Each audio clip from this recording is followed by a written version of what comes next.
The following video is a video that's available on my Patreon page, and every once in a while I'll take a Patreon video and post it on here on YouTube, excuse me, because I like to give people kind of a rough idea of some of the content that you can find on my Patreon website, and there's hours and hours and hours of bonus material that you will never find here on YouTube. So again, every once in a while I'll take a video, throw it here on YouTube, in hopes that it'll catch people's interest and maybe inspire them to go check out the website. There's a ton of information on there. You can join the community of like-minded individuals, and it's just a good place to go if you're interested in getting a hold of me. If you have questions and want to talk to me one-on-one, this is the best way to do it. I wish I could respond to messages here on YouTube. I do my best to get a hold of people, but I just can't keep up with the volume anymore of questions and comments that I'm getting. Alright, what's going on, you guys? I wanted to make a quick video about yoga and how essential yoga truly is to the physiology and especially to the mind. If you want to reach a state of mental clarity, if you want to reach a state of peace, and even if you're interested in stimulating Kundalini, this is one of the greatest ways to begin doing this. Now, after years of living in this material world, we've been subjected to multiple different things that have damaged our spine and our posture, ladies and gentlemen. A lot of us have slouched over postures. A lot of us don't stand erect. A lot of us don't even stand properly. And I don't know why try to turn the resolution down a little bit, or the intensity. That looks a little too low. Apologize for this, you guys. I'm still getting used to this lighting setup on this phone. We've, for years, sat in chairs that don't support our spine properly. We have damaged our posture, ladies and gentlemen. This is something that may sound like I'm over-exaggerating, but the truth is, it's absolutely true. Do some yoga and start working on your spine and you'll know what I'm talking about. So many of us walk around slouched over. So many of us have a state of consciousness that is heavily dictated by our posture. Posture and consciousness go hand in hand. That's due to the fact that you have so many nerve clusters and different energetic centers in your cerebral spinal system, ladies and gentlemen. If you're interested in stimulating Kundalini, if you're interested in reaching a state of mental clarity and emotional clarity, yoga is something that you're going to want to try practicing for a prolonged period. This isn't something that you just do one day and you have this miraculous breakthrough. Chances are, however, if you do the yoga, you will feel better within one day. So the lighting out here is rather horrible, you guys. It makes me look like a ghoul. All this shade. I'm going to try to get some sunlight. But try doing I'm going to post a yoga practice before I post this video here on Patreon. I want you guys, if you're interested, to consider trying that yoga. It's an hour and a half. If you can do that once a week, after a month, you're going to have some pretty amazing results in relation to your stress levels, your mental clarity, and your emotional stability. We need to move the spine. We need to stretch the muscles. A lot of our stress here in the material world is actually what's known as a psychosomatic muscle memory entrainment program. Now, it may sound like a lot of words, and it is, so I'll clarify exactly what I mean by that. A psychosomatic muscle memory entrainment program is when, have you ever noticed when you're really, really anxious, your body reacts to that feeling? For instance, your stomach might get really tight. Let's try to get some light up in here. Sun's peeking through these trees right here. I guess that's a little bit better. Have you ever been in a situation where you experienced tremendous anxiety and all of a sudden all of your body's attention and its sensory stimulation and feeling was focused on the stomach? That's because when you experience anxiety, there's certain nerve relay points in your stomach that are stimulated and you feel it in your gut.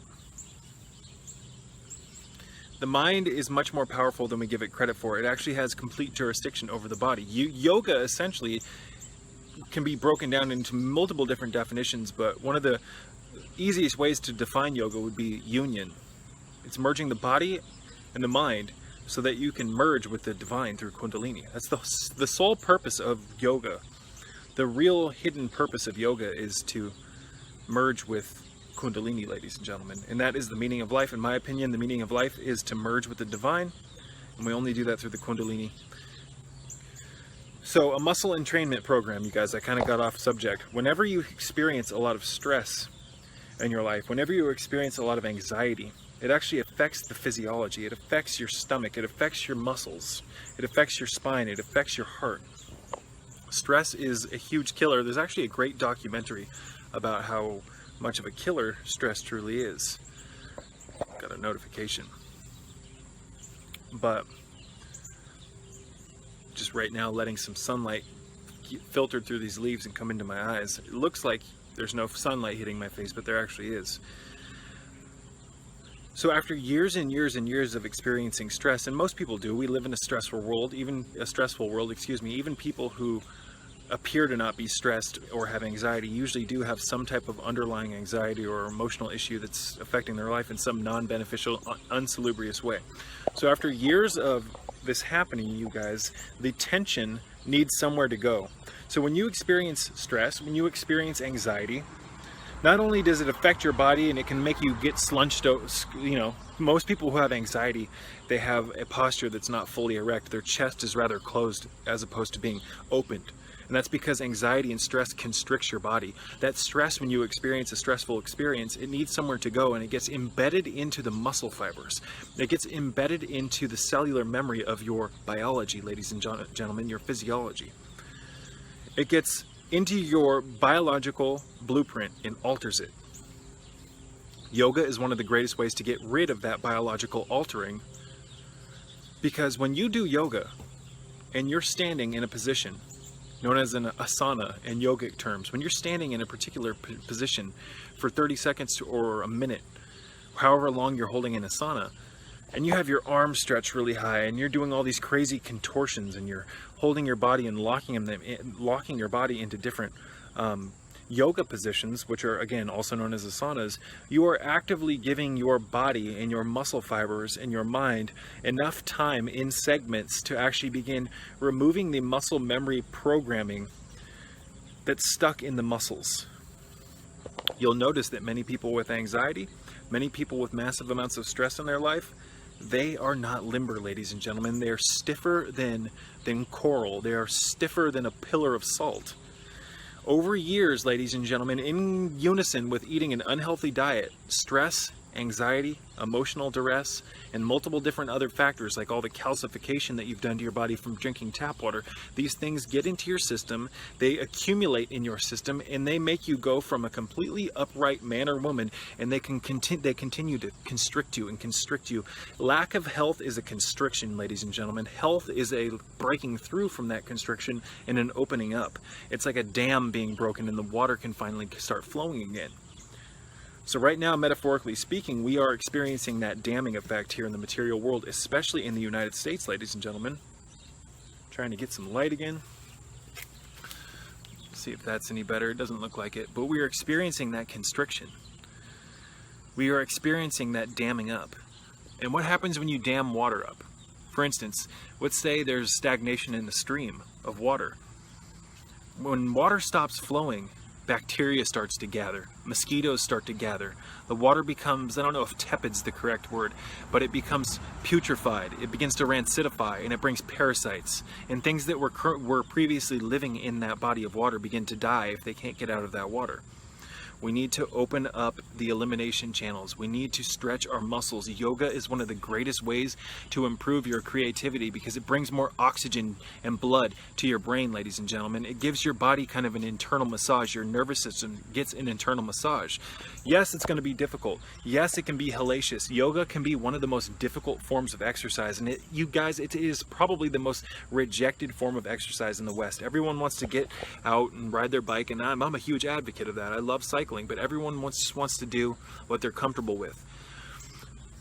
Everyone wants to lift weights. Everyone wants to run. Everybody wants to swim. What about yoga? Yoga is a battle, literally, with yourself. It's a battle between your lower self and your higher self. The goal of yoga is to bridge yourself with your higher self.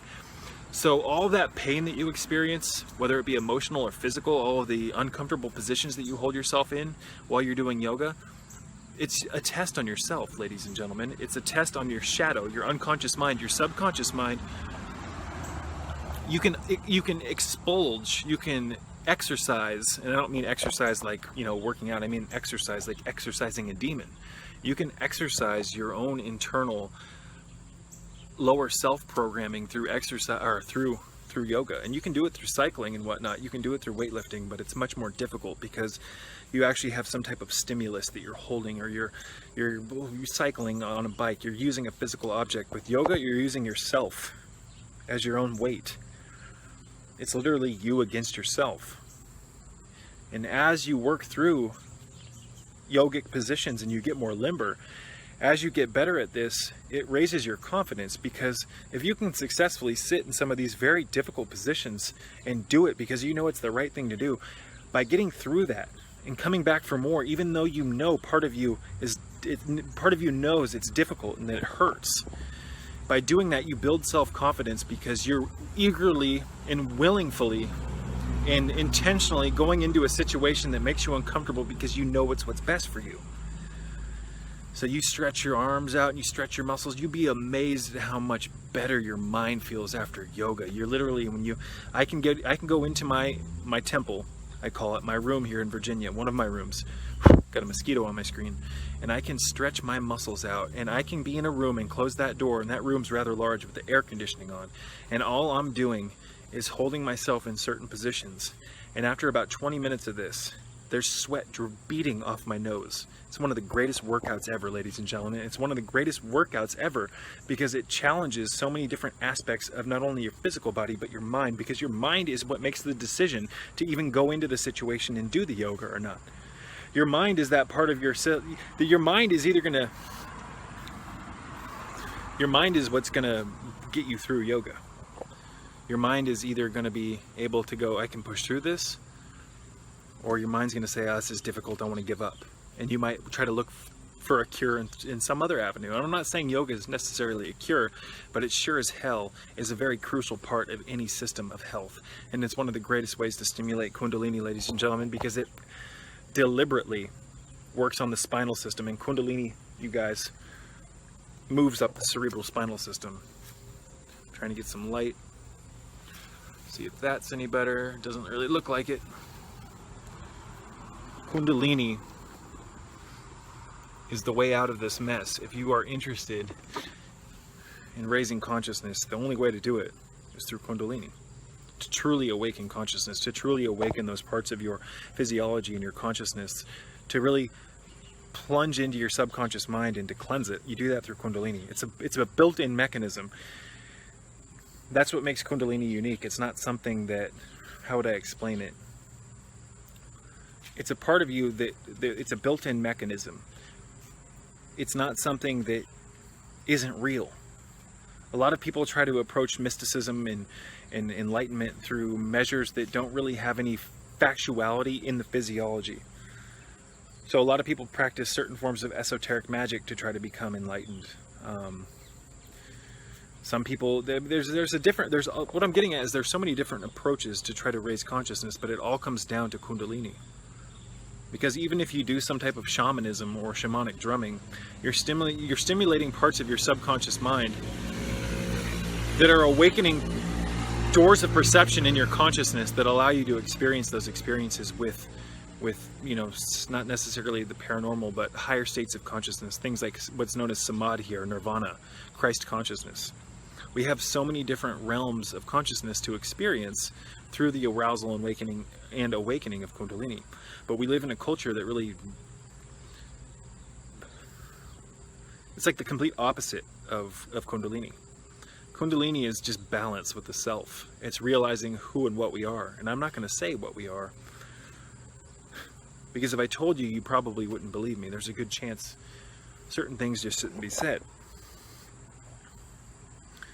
But Kundalini merges our consciousness with the truth, where you realize where we came from and that we've always been in existence. We are an immortal entity.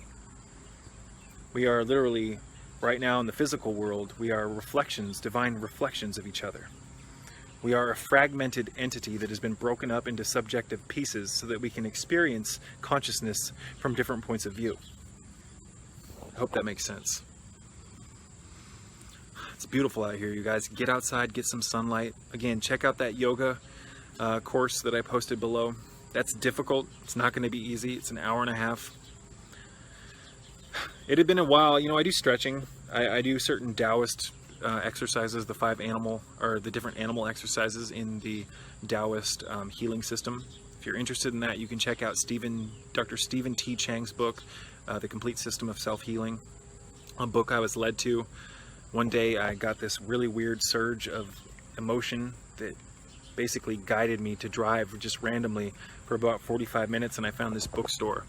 And I randomly walked into the bookstore and just felt the need to go straight to the right to the first shelf, and I looked up and there was this book called The Complete System of Self-Healing, and I opened it and it had pretty much everything that I needed at the time to, you know, implement into my life to make my life easier and healthier, because that was a point in my life where I was incredibly stressed out. There was a lot of crazy shit going on, excuse my language. I'm trying not to curse in these videos.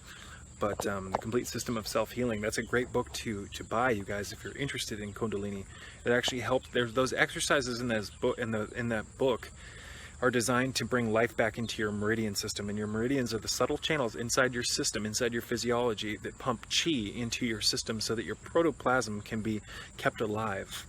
It's what tethers your body and your consciousness together to some extent, and the meridians have a direct connection to the astral plane. Now, yoga, you guys, actually stimulates the meridians. So you need blood flow. Yoga increases blood flow massively. It increases your ability to move oxygen throughout all of your body, especially your brain.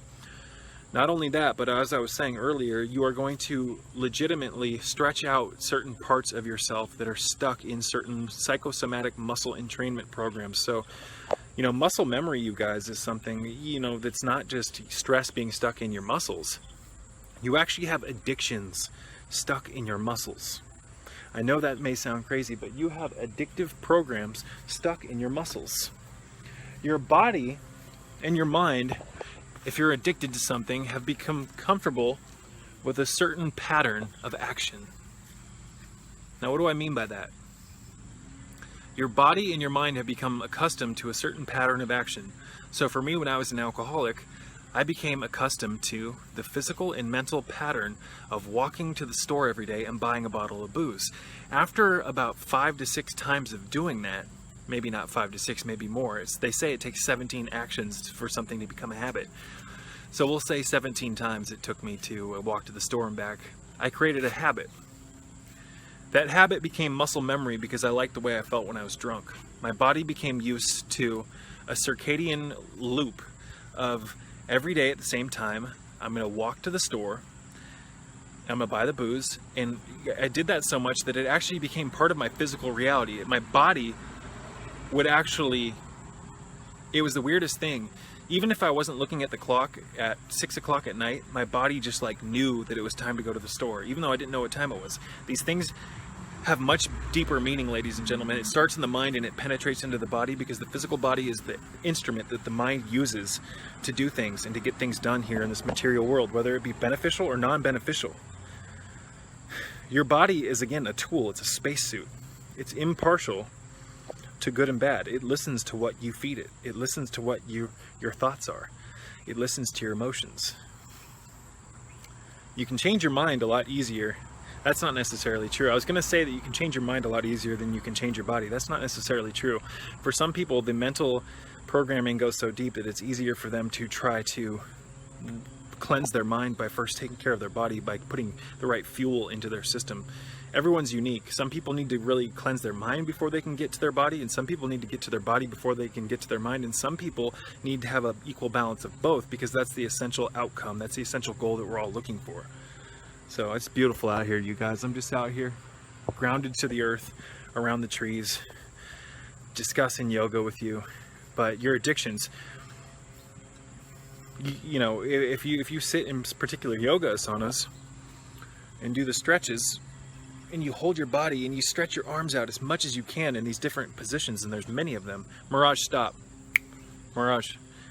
Every time someone walks by, our pity tries to bark at him. Mirage, come here. Come on, let's go inside. But every time, let's see if the light can come on. I don't know why, but you guys should be able to see me right now.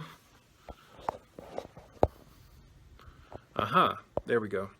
So I'm going to wrap this one up, you guys. I wanted to talk about yoga. Yoga is so important.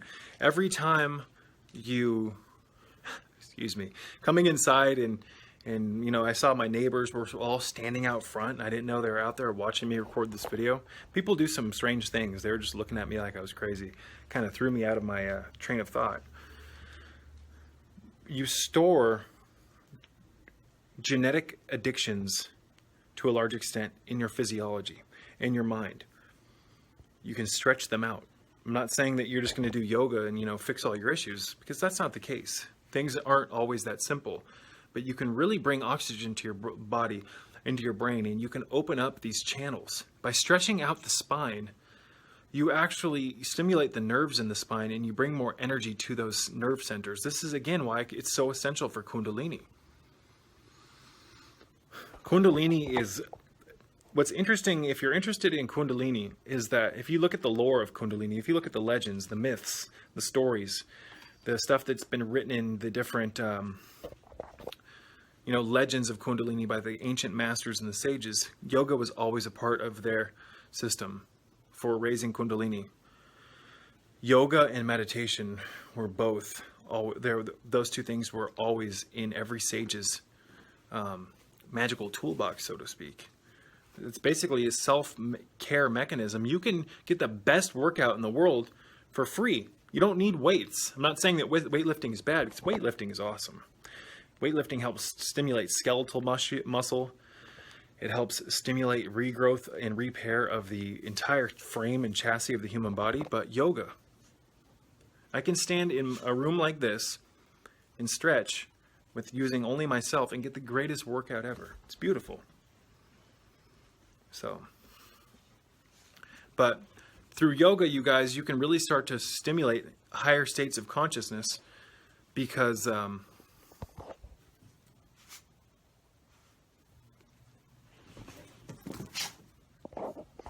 you're working on the spine. You're working on these channels that have associations with the chakras. We're going to get into deeper detail about this in the near future, you guys. I just wanted to talk a little bit about yoga. There's so much more to discuss, but you're going to feel great. I mean, do an hour and a half, do that exercise. Tell me how you feel after you do that. If you can't get through it all, Mirage, stop. Hey. Crazy. If you can't get through it all, just make modifications. Move through it slowly. Don't beat yourself up if you can't automatically do all these crazy yoga positions. I know I can't do them all. So don't expect yourself to be able to do things. Be right back. All right, you guys. So what I was getting at is don't expect yourself to be able to do things perfectly from the get-go. Be gentle on yourself. This is a huge process of the healing process. It's a huge and integral part of healing. It's to be gentle on yourself. There's no reason to beat yourself up for things if you can't do them perfect from the get-go. Oftentimes, we're very self-critical and we don't give ourselves enough love. We need to change that. The system overlords don't want you to love yourself, because through radical self-love, that's how you really stabilize the heart center so that you can get the Kundalini energy past the heart, so that the toroidal field of the heart can open, so that the Kundalini can rise into the throne of God, the head. That's very metaphysical. Much more can be said about that, but the heart center is how the Merkaba is opened. It's activated. The Kundalini opens the heart center, and the Merkaba is then awakened. But we'll get into that in the near future. Yeah. Yoga, you guys, can help us heal addictions. It can help us heal parts of our mind that we just can't seem to change. Because oftentimes these parts of our mind are actually stuck in certain... Our thoughts and our stresses are stuck in our muscle fibers. They're stuck in our tissues. And our tissues need to be rejuvenated. Oxygen and blood needs to be brought to the tissues. We need to stretch the spine out and stretch the arms out. Stretch the,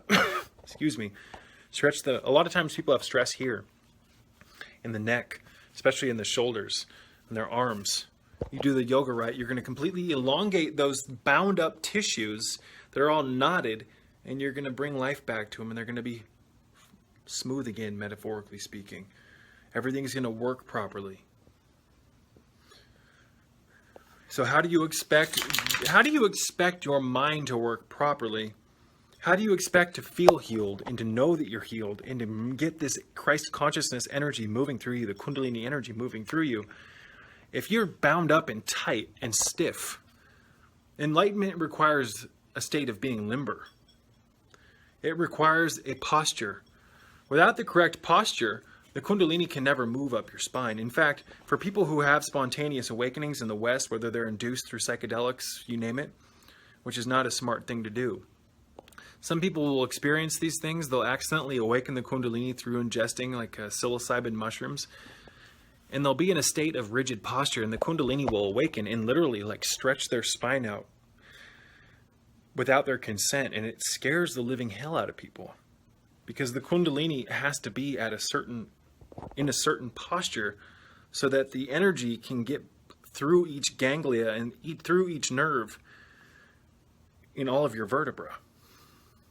The energy can't get to the head unless the flow is unrestricted. For instance, if you're trying to get from Los Angeles to a different, so if you're trying to get to California to Nevada, and you're, just metaphorically speaking, you're taking one freeway, one highway, and that highway is broken up into a bunch of broken pieces that don't reconnect with one another, how are you going to get from California to Nevada properly if the channel, the flow, which is the freeway, the highway in this instance, is broken up and doesn't continue? The energy, for instance, for metaphorically speaking, the energy, which is your car in this metaphor, wouldn't be able to move properly and flow. Oftentimes we have to look at things metaphorically so that they make more sense. You see, the human experience is much more simple than we've made it out to be. We can learn a lot through metaphors and parables, and that's how oftentimes the ancient sages and the seers and the enlightened masters, they spoke in parables, they spoke in metaphors, because they make more sense to the non-complicated, non-perverted mind. And I'm not talking about perversion sexually, I'm just talking about perverted in the sense that we've become an aberrated, domesticated creature that lives in a false environment. That false environment is this material matrix. This matrix is a test. It is literally the underworld. It is a plane that we travel through between planes. But we have the ability to become enlightened in this dimension and realize this and make the most out of this experience and change this world. You see, this plane has become polluted. It never had to be this way. Excuse me. This plane that we're living in, ladies and gentlemen, is one of an infinite array. However, we currently live here. You're given the opportunity to have a great impact on the world. What are you waiting for? Start a YouTube channel. Start some type of outlet where you can inspire people. There are millions and millions and millions of people suffering every day. There are millions and millions and millions of innocent animals murdered every year so that people can eat them. We need to become a voice for the voiceless, ladies and gentlemen. You shouldn't be taking days off from your work, from your craft, your inner craft, whether it be your health or your art, anything creative that is beneficial for the greater purpose of humanity and collective consciousness. That's something that you should tap into and embrace. Start a YouTube channel. Most of you guys here on the Patreon page are interested in health, and a lot of you have some great wisdom. Why not share that with the world? Reach out to others and inspire others. We need to create a domino effect and start affecting. We need to spread wisdom through this material world like a virus so that we can gently destroy the energetic parasites that are stuck in the continuum of human consciousness. It's like breaking barnacles off the bottom of a boat. We need to just continue daily to break those barnacles off. Because the parasitic energies are only given so much, they're only given so much power. They operate just like a physical parasite in the body. Now I'm talking about the parasites that run this material world behind the scenes on the astral plane, you name it. They're only given so much power. Parasites work through, not necessarily coercion, they work through illusion. They make themselves seem more powerful than they are.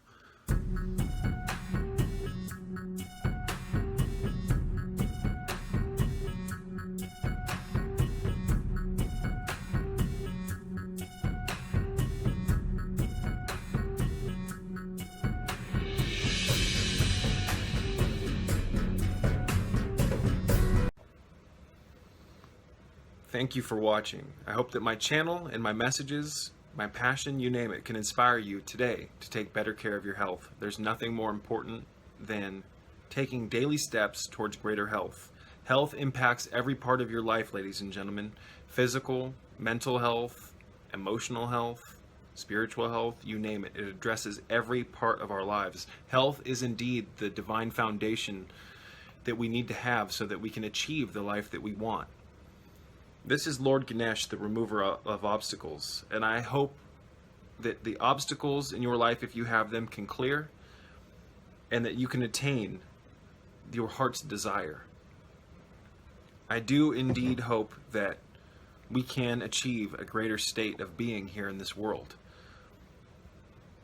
We weren't designed to have to deal with all this insanity here in this world, and I do believe, ladies and gentlemen, that if we take greater steps towards our health and we envision a greater world, we can get closer to achieving that. So I just wanted to wrap this one up with a thank you, and until next time, peace be with you all.